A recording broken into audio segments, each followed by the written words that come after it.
श्रद्धालु जय श्री कृष्ण, जय श्री राम, जय श्री राधे राधे, जय श्री मंगल।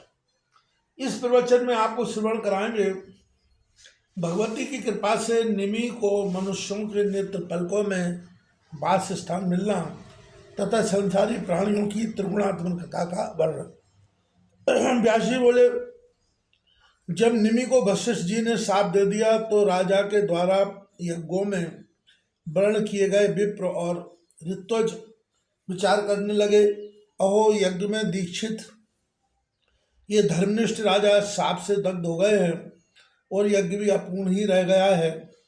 यह तो विपरीत काल हो गया।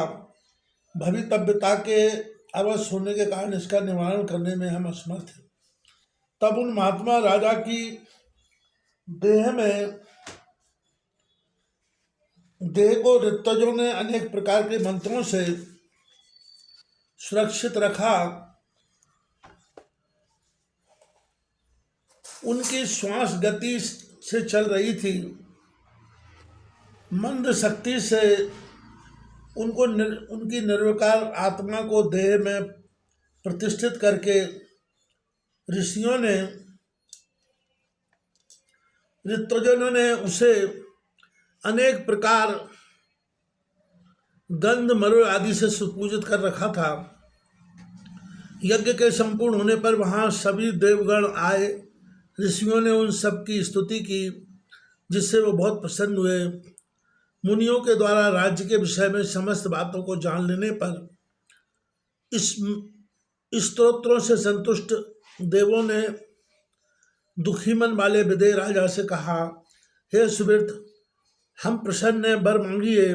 हे राजर से, इस यज्ञ के कारण आपको श्रेष्ठ जन प्राप्त हो सकता है।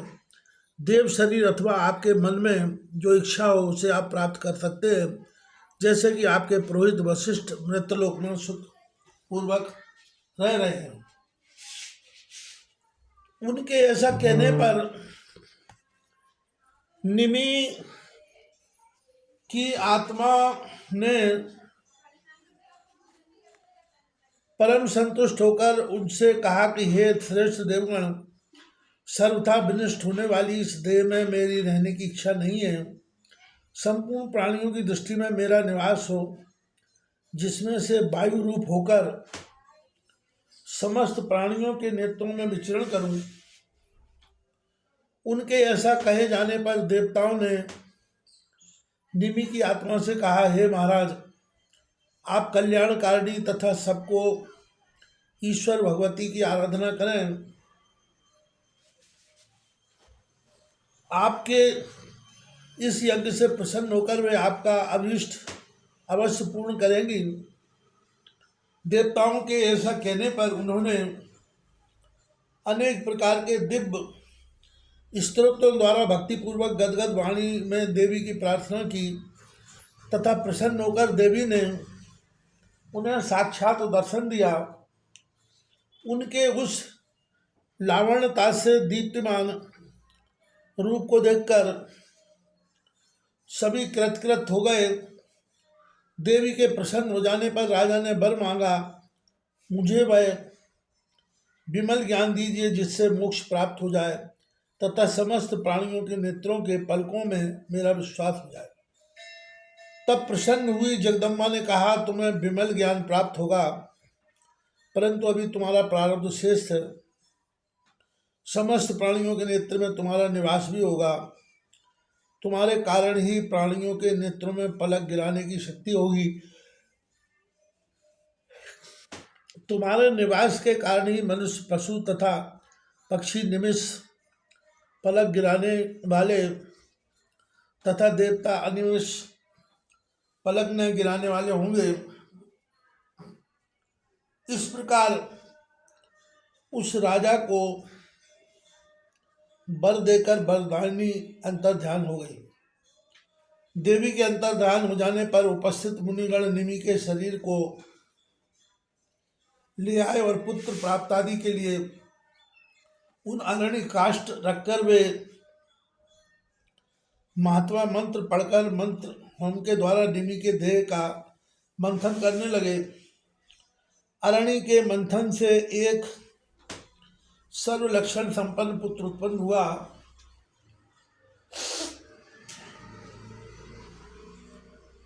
वही बालक आरण्य मंथन से प्रकट होने के कारण मिथि और पिता के शरीर से निकलने के कारण जनक नाम से जगत में विख्यात हुआ। राजा निमि विदे हुए, अतः उनके कुल में उत्पन्न सभी राजा विदे या जनक कहे गए। इस प्रकार निमि के पुत्र राजा जनक ने गंगा तट पर एक सुंदरी नगरी का निर्माण कराया जो मिथिला नाम से विख्यात है। अब राजा जन्मेजय ने व्यास जी से पूछा कि हे भगवान, वशिष्ठ जी श्रेष्ठ विप्र थे, राजा के पुरोहित थे। तब राजा निमि ने कमल योनि ब्रह्मा जी के पुत्र वशिष्ठ जी मुनि को कैसे शाप दिया। निमि राज्य ने गुरु और विप्र जाकर क्षमा क्यों नहीं किया। यज्ञ जैसा शुभ कार्य करने पर भी उन्हें क्रोध कैसे आ गया। धर्म का रहस्य जानकर भी इक्ष्वाकु वंश में उत्पन्न राजा ने क्रोध के वशीभूत होकर अपने विप्र गुरु को शाप क्यों दे दिया। व्यास जी बोले, हे राजन, अजितेंद्रिय प्राणियों के लिए क्षमा अत्यंत दुर्लभ है। विशेष रूप से सामर्थ्यशाली व्यक्ति का क्षमाशील होना इस संसार में दुर्लभ है। मुनि को चाहिए कि वह सभी आसक्तियों का परित्याग करने वाला, तपस्वी, निद्रा तथा भूख पर विजय प्राप्त करने वाला और योगाभ्यास में सम्यक रूप से निष्ठा रखने वाला हो। काम, क्रोध, लोभ और चौथा अहंकार, ये शत्रु शरीर में सदा विद्यमान रहते हैं, जो सर्वथा दुर्जय होते हैं। संसार में न पहले कोई व्यक्ति हुआ है, न इस समय है और न तो आगे ही होगा जो इन शत्रुओं को जीत सके। न स्वर्ग में, न पृथ्वीलोक में, न ब्रह्मलोक में, न विष्णुलोक में और न तो कैलाश में ही ऐसा कोई व्यक्ति है जो इन शत्रुओं को जीत सके। जो मुनिगण ब्रह्मा जी के सभी पुत्र तथा अन्य श्रेष्ठ तपस्वी लोग हैं, वे भी 3 गुणों से बंधे रहते हैं। तो मृतलोक के लोगों की तो बात ही क्या है। कपिल मुनि सांख्य शास्त्र के ज्ञाता, योगाभ्यास परायण और शुद्ध चित्त वाले थे, किंतु उन्होंने भी देववश सगर पुत्रों को क्रोध में आकर भस्म कर दिया।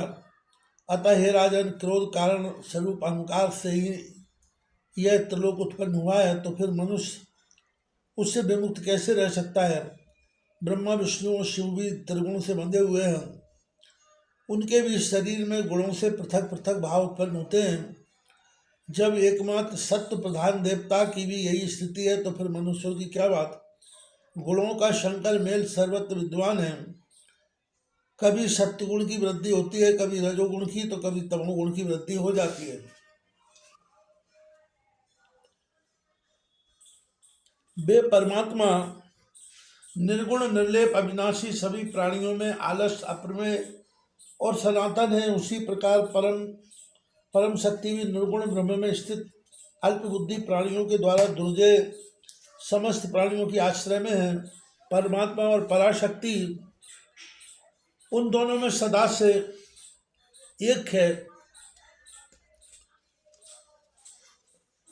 उनका स्वरूप अभिन्न है। यह जानकर प्राणी समस्त दोषों से मुक्त हो जाता है। इस ज्ञान से मुक्ति हो जाती है। ज्ञान भी 2 प्रकार का माना गया है।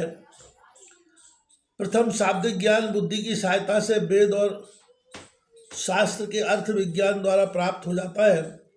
बुद्धि वैभिन्न के अनुसार इस ज्ञान के बहुत से भेद हो जाते हैं। इनमें से कुछ ज्ञान कुतर्क से और कुछ सुतर्क से कल्पित होते हैं। कुतर्कों से भ्रांति की उत्पत्ति होती है और भ्रम से बुद्धिनाश हो जाता है। बुद्धिनाश से प्राणियों का ज्ञान नष्ट हो जाता है। अनुभव नामक वह दूसरा ज्ञान से दुर्लभ होता है। वह ज्ञान तब प्राप्त होता है जब उसके जानने वाले का संग प्राप्त हो जाता है। शब्द ज्ञान से कार्य की सिद्धि नहीं होती, इसलिए अनुभव ज्ञान अत्यंत अलौकिक होता है। कर्म वही है जो बंधन ना करे, और विद्या वही है जो मुक्ति के लिए हो।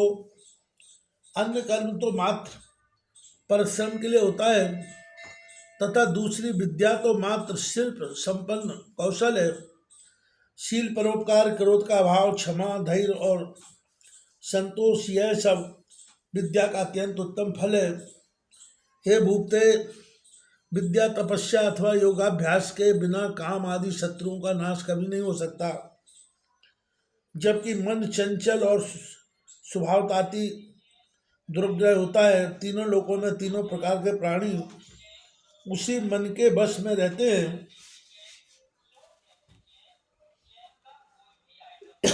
काम, क्रोध आदि भाव चित्तजन्य कहे गए हैं।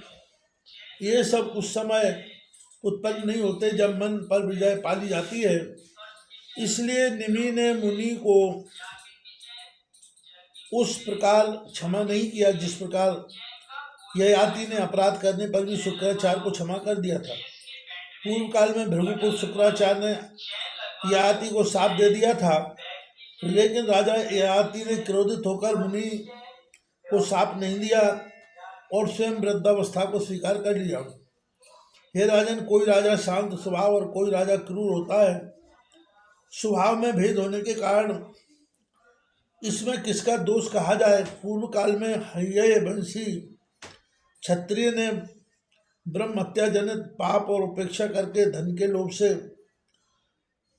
मृत्युवंशी विप्र पुरोहितों का